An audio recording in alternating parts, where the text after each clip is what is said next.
നമസ്കാരം.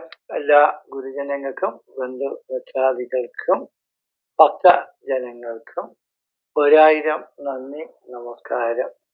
ഞാൻ doctor M Shibu Narayanan Vembayam.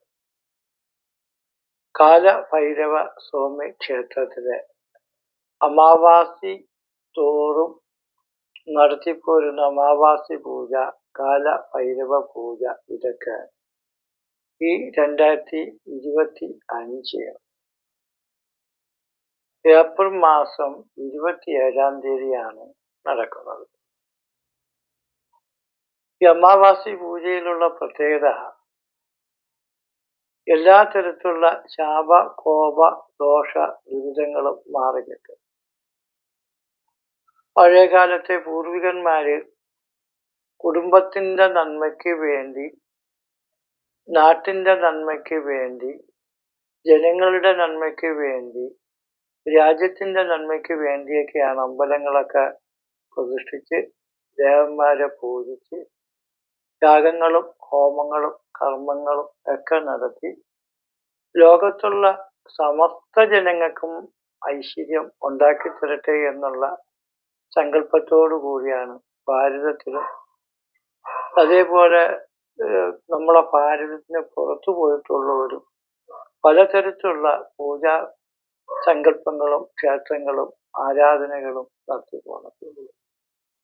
വേദകാലം മുതൽക്കേ യാഗങ്ങളും ഹോമങ്ങളും ഒക്കെ ചെയ്ത് നാട്ടിന് വേണ്ടിയുള്ള സമൃദ്ധിക്കും കൃഷി ധാന്യ അഭിവൃദ്ധിക്കും ശത്രു മൃത്യു ദോഷ പരിഹാരത്തിനും യുദ്ധത്തിൽ ജയിക്കുന്നതിനും കാര്യ നേട്ടങ്ങൾ ഉണ്ടാകുന്നതിനും പേരും പ്രതാപവും കീർത്തിയും അംഗീകാരങ്ങളും ലഭിക്കുന്നതിനൊക്കെ വേണ്ടിയുള്ള പൂജകള് രാജാക്കന്മാര് രാജ്യത്തിന് വേണ്ടി നടത്തിപ്പോന്നിട്ടുണ്ട്.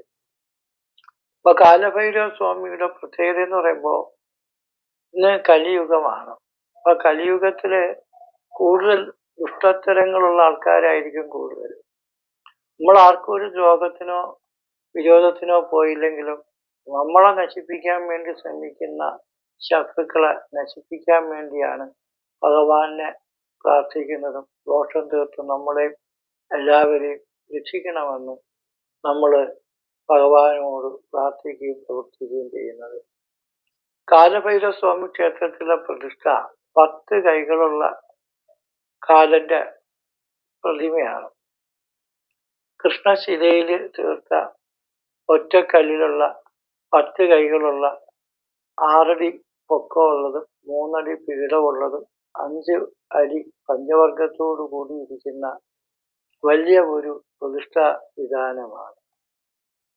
ഭാരതത്തിലെ പല കാശി, രാമേശ്വരം, കൈലാസം മുതലായിരിക്കുന്ന പല പുണ്യസ്ഥലങ്ങളിലും കൊണ്ടുവന്നിട്ടുള്ള മണ്ണും അതേപോലെ ഗംഗ, യമുന, ഗോദാവരി, സരസ്വതി, നർമ്മദ, സിന്ധു, കാവേരി ഇങ്ങനെയൊക്കെയുള്ള സപ്ത നദികളിലുള്ള പുണ്യവും അതിൻ്റെ ജലങ്ങളും അഭിഷേകാദികൾ ചെയ്തിട്ടുള്ളതും ശിവ സഹസ്രനാമത്തിൽ പറയുന്ന 1000 നാമങ്ങളുടെ ധ്യാന മൂല മന്ത്രങ്ങളുള്ളതും അഷ്ടഭൈരവന്മാരുടെ സകല കഴിവുകളും ധ്യാനങ്ങളും ശക്തി സ്വരൂപങ്ങളും അടങ്ങിയതും 64 കലകളിൽ ബന്ധപ്പെട്ടു പോകുന്ന തന്ത്ര നിശ്ചയപ്രകാരമുള്ള പൂജകളും എല്ലാം ഒത്തൊരുമിപ്പിച്ച് താന്ത്രികമായിട്ടും മാന്ത്രികമായിട്ടും കൗളമായിട്ടും ആചരിച്ചു പോരുന്ന ഒരു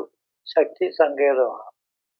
ഭാരതത്തിൽ ഇത്രയും ചൈതന്യങ്ങൾ അടങ്ങിയ ഒരു ബിംബപ്രതിഷ്ഠ ഉണ്ടാകാൻ യാതൊരുവിധ സാധ്യതയുമില്ല. അപ്പൊ എല്ലാ തരത്തിലുള്ള ഒരു മഹത്തായ തരത്തിലുള്ള ഒരു പ്രതിഷ്ഠ ഉണ്ടാകണമെന്ന് നമുക്ക് പൂർണ്ണമായ ആഗ്രഹം ഉള്ളത് കൊണ്ടും പഴയ കാലത്തെ കാലഭൈരവ സ്വാമിയുടെ ആചാരം ഉള്ളതാണ്. അപ്പൊ വലിയ വിഗ്രഹം 5 വർഷമായുള്ളൂ നമ്മൾ പ്രതിഷ്ഠിച്ചു. എന്നാ 2000 വർഷത്തിലധികം പഴക്കമുള്ള ചെറിയ കാലഭൈരവന്റെ വിഗ്രഹവും അവിടെ ഇപ്പോഴും പൂജിച്ചു പോരുന്നുണ്ട്. അപ്പൊ എല്ലാ രൂപഭാവങ്ങളിലും സർവ സത്വവും രജവും സമവും ഗുണപ്രധാനമായിരിക്കുന്ന രീതിയിലുള്ള നല്ലതിനെ നിലനിർത്താനും ദുഷ്ടശക്തികളെ നശിപ്പിക്കാനും അതേപോലെ സത്വം രാജകീയമായ പ്രതാപം കീർത്തികൾ ഉണ്ടാകുന്നതിന് വേണ്ടി ആനപ്പട, കുതിരപ്പട, വീരാളി, പടയാളി, തേരാളിയെ വച്ചിരുന്നത് പോലെ മഹാമാന്ത്രികന്മാരെയും വൈദ്യന്മാരെയും ജ്യോത്സ്യന്മാരെയും രാജ്യഭരണ കാലത്ത് അംഗീകരിക്കുകയും അവർക്ക് വേണ്ട സ്വത്തുവകകളൊക്കെ കൊടുക്കുകയും ദേവകാര്യങ്ങൾ നടത്താനും പൂജാകർമ്മങ്ങൾ നടത്താനും രാജ്യത്തെ ദുഷ്ടശക്തികളിൽ നിന്ന് രക്ഷിക്കാനും വേണ്ടിയൊക്കെയാണ് ഈ അമ്പലം ഉണ്ടാക്കി പൂജിച്ച പൂർവികമായിട്ടുള്ള സാധ്യത. അപ്പൊ ആ കാരണങ്ങൾ നമുക്ക് ഭാവി തലമുറയ്ക്ക് നല്ലത് വരുത്തുന്നതിന് വേണ്ടി ആക്കി തീർക്കുന്നതിന് വേണ്ടിയുള്ള പൂജകളാണ് എല്ലാ അമാവാസി തോറും നട തുറന്ന് നടത്തുന്നത്.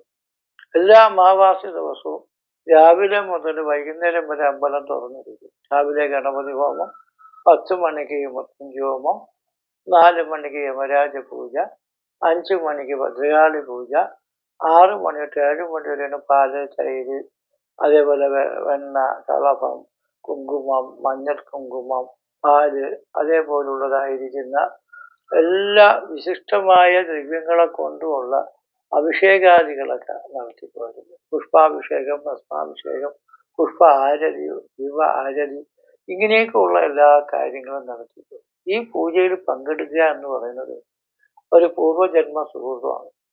കഴിഞ്ഞ 7 തലമുറയോളം ബാധിക്കുന്ന ദേവശാപം, ബ്രാഹ്മണശാപം, സപ്തശാപം, പിതൃശാപം, ഇങ്ങനെയുള്ള ദോഷങ്ങളൊക്കെ മാറിക്കിട്ടും.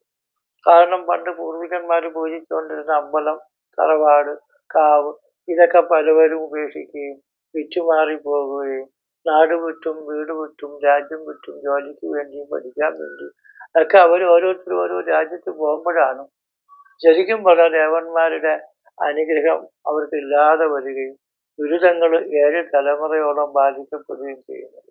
ഇത്തരത്തിലുള്ള ദോഷങ്ങളും ദുരിതങ്ങളും മാറിക്കിട്ടുന്നതിന് വേണ്ടിയുള്ള പരിഹാരങ്ങളും പൂജകളുമാണ് നമ്മൾ ഈ കാലഭൈരവ ക്ഷേത്രത്തിൽ നടത്തുന്നത്.